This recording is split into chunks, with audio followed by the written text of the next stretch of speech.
The same people who charged Aguinaldo of having no clue of America's true motives also wrongly accused him of doing nothing to prepare for war with the American army, and even dismissing Heneral Luna's preliminary war plans.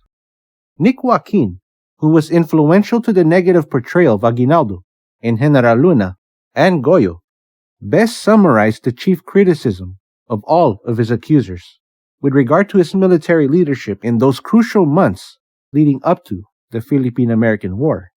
He says, Aguinaldo himself had regressed to a primitive patriot, thinking he could face such a power as the United States of America with unprotected breast.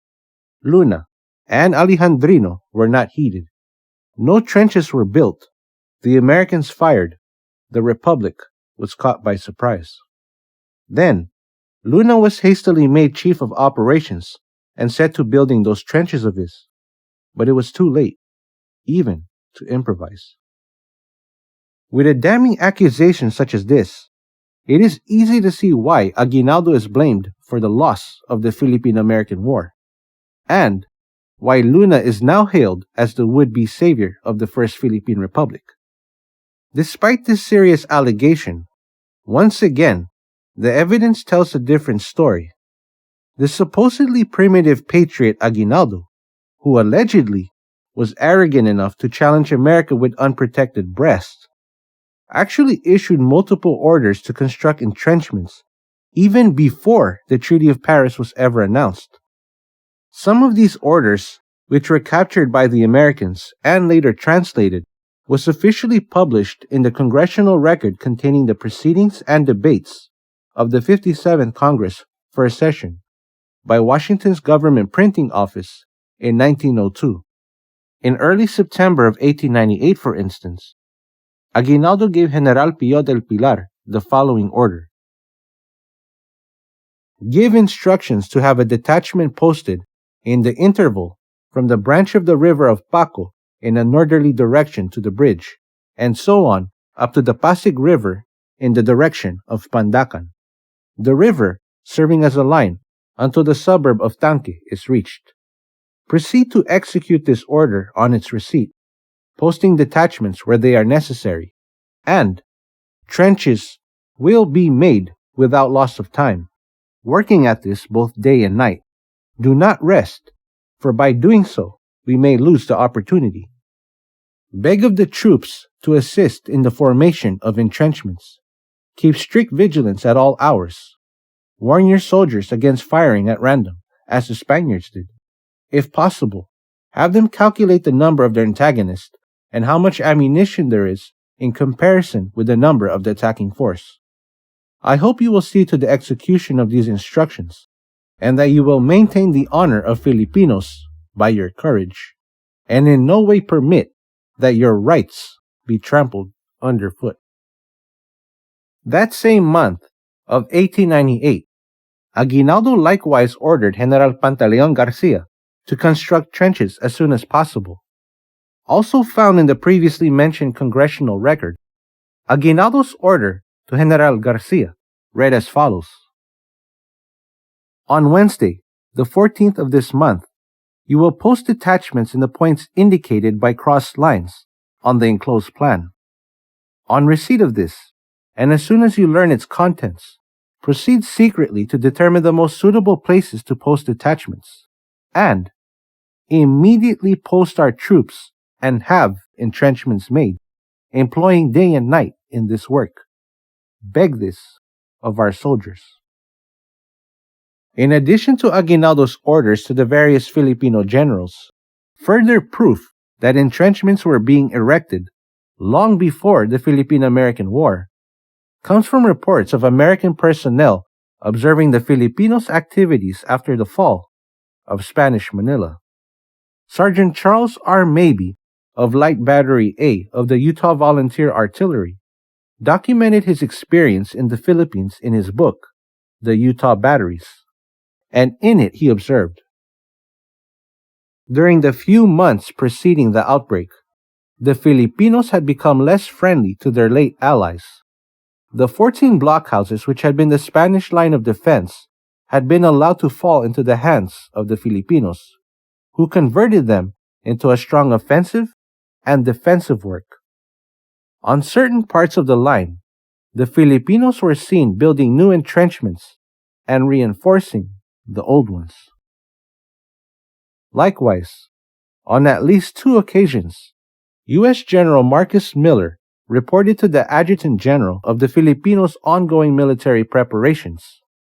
In the 1899 annual report of Major General E.S. Otis, General Miller's report on January 5, 1899, stated that they, the Filipinos, are constantly entrenching, and on the following day, January 6, he observed the Filipinos fortifying the old fort at the point of the peninsula and are mounting old smoothbore guns left by the Spaniards. They, that is the Filipinos, are entrenching everywhere.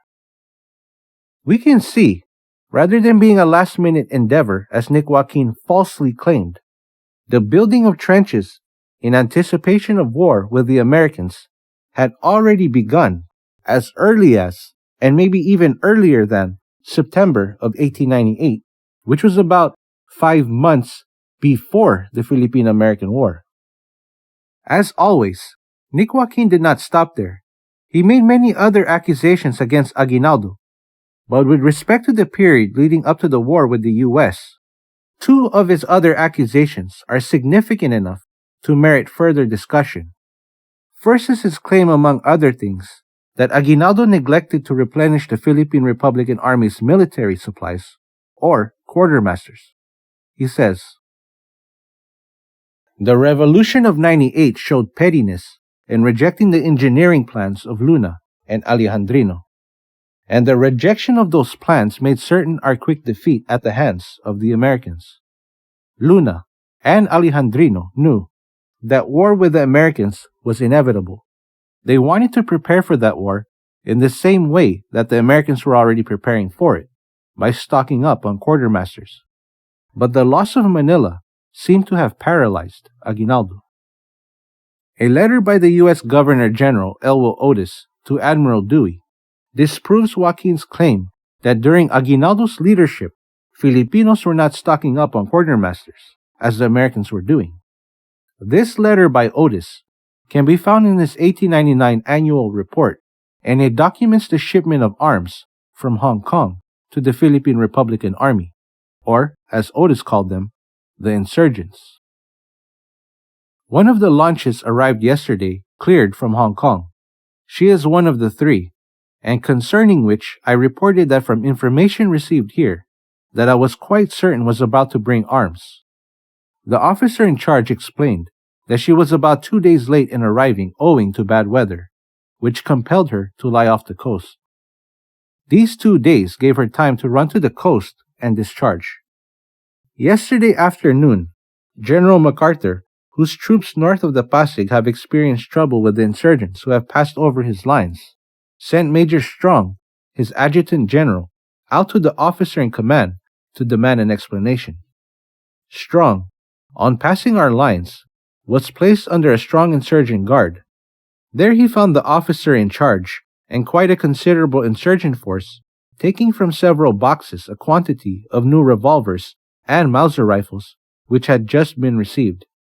Spanish prisoners were there, the Spanish prisoners whom the insurgents hold, putting the parts of the rifles together and making them ready for distribution.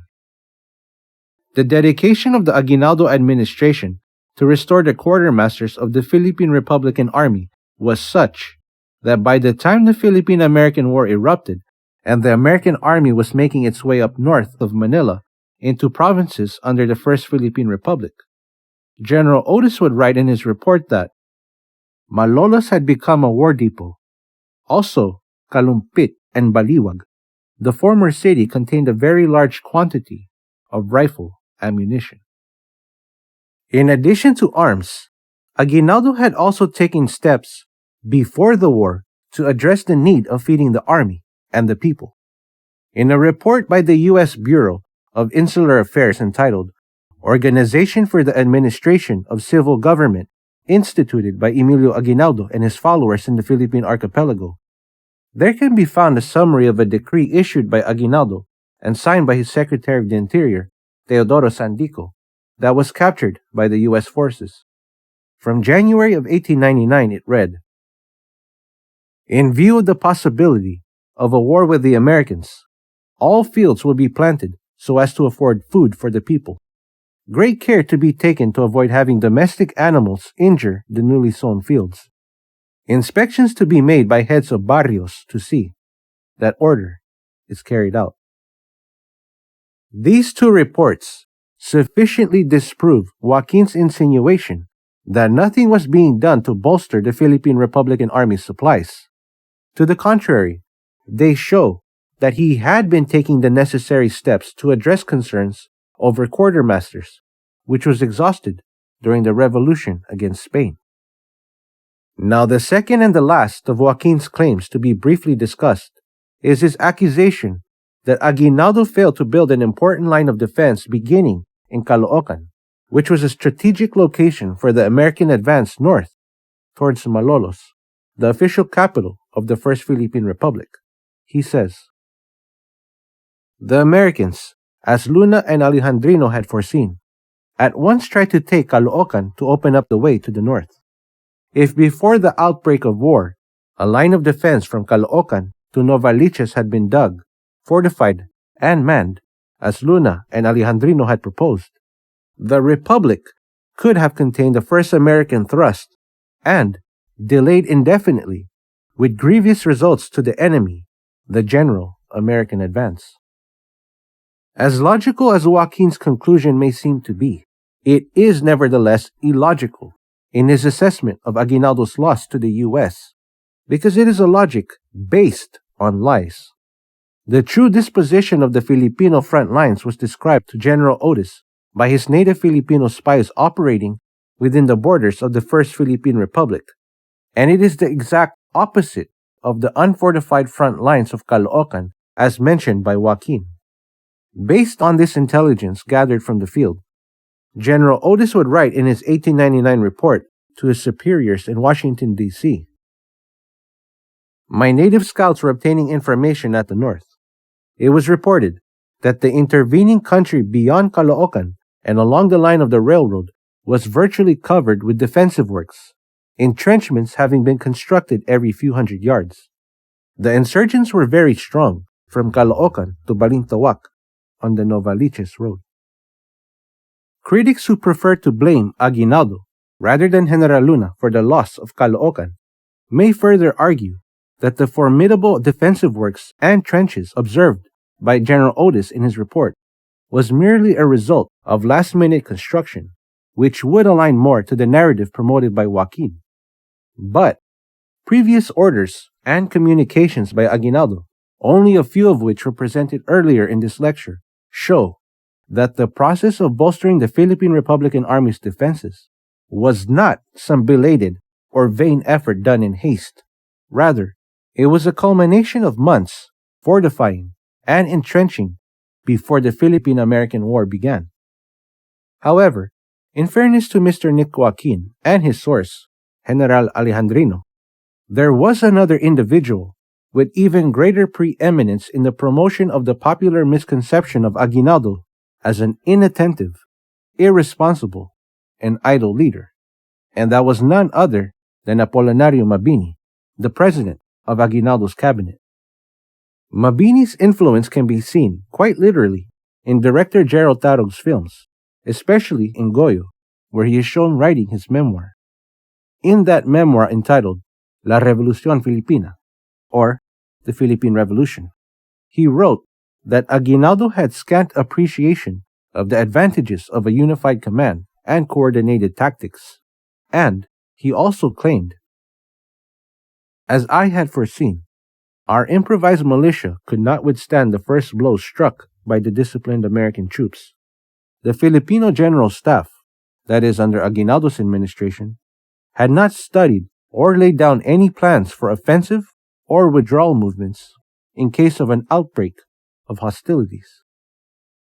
Mabini's accusations in his memoir are often given greater authority than most other sources, not only because he was a contemporary of Aguinaldo, but also since he was his chief advisor and president of his cabinet. Thus, his accusations against Aguinaldo are not often seen as accusations. Instead, they are regarded as the accounts of a good man serving a bad president who simply tried to expose the truth. But as will be evident later in this lecture about Heneral Luna's tragic downfall, particularly with regards to the comparison to be made with Mabini's memoir and his private letters, it was not the truth that Mabini was trying to expose in making his accusations against Aguinaldo. It was his own wrongdoings that he was trying to conceal. Be that as it may, for the time being, we will focus on addressing the specific accusation that was just quoted about Aguinaldo not having any plans in place to address the American threat. As was the case with Joaquin, there is sufficient proof to refute Mabini's claims. The evidence referred to can be found among the official records of the 57th U.S. Congress entitled Hearings Before the Committee on the Philippines of the United States Senate, which was printed by Washington's government printing office in 1902.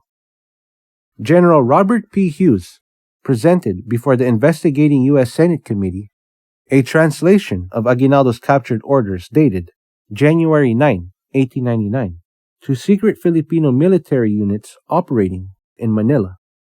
In this order, the Aguinaldo whom Mabini described as one who had no appreciation of coordinated tactics, and who had not laid down any plans for an outbreak of hostilities, actually issued a highly detailed plan of attack on American forces, consisting of 12 articles that was intended to ensure that the U.S. forces, when war commenced, would be attacked from within and outside of American lines in Manila by both the secret units and the regular Philippine Republican Army.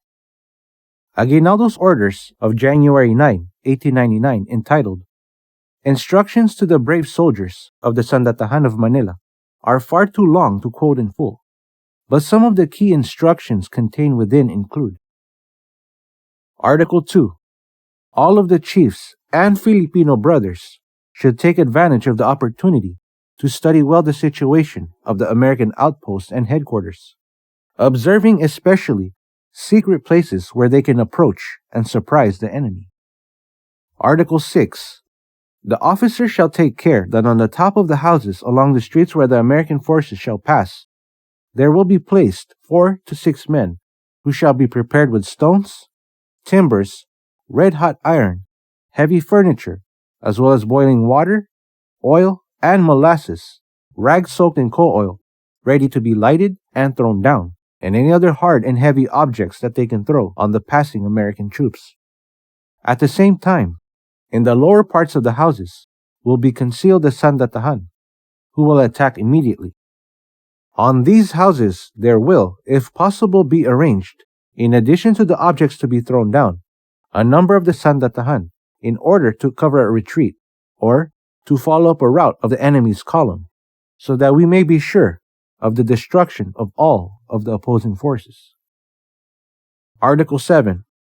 All Filipinos, real defenders of their country, should live on the alert to assist simultaneously the inside attack at the very moment that they note the first movement in whatever barrio or suburb, having assurance that all the troops that surround Manila will proceed without delay to force the enemy's line, and unite themselves with their brothers in the city. There are other credible letters, telegrams, and orders that can be presented to show that Aguinaldo was well aware of America's true intentions, and had been studying and preparing an attack on Manila before the Philippine-American War, and even more evidence that he implemented the entrenching and fortifying elements of the preliminary war plans often wrongly attributed to Heneral Luna and Alejandrino alone. Presenting all of those documents, though, would be simply repeating what is now crystal clear. Mabini, Alejandrino, Joaquin, Tarog, and Dr. Jose had lied, actually, slandered Aguinaldo. A lie would not go that far beyond an accusation of failing to build or fortify trenches, but the rhetoric in their narrative was personal. It was not enough that they falsely charged Aguinaldo with idleness in the intervening months of peace prior to the Philippine-American War. They also had to further tear away at his already tattered reputation, claiming his sense of superiority as a Caviteño and veterano of 1896, his preoccupation with what cane to carry and what breastplate to wear, and his short-sightedness were the root causes behind his alleged inaction. In other words, for them, nothing having been done to address the impending war with America was by no means an accident or an innocent oversight.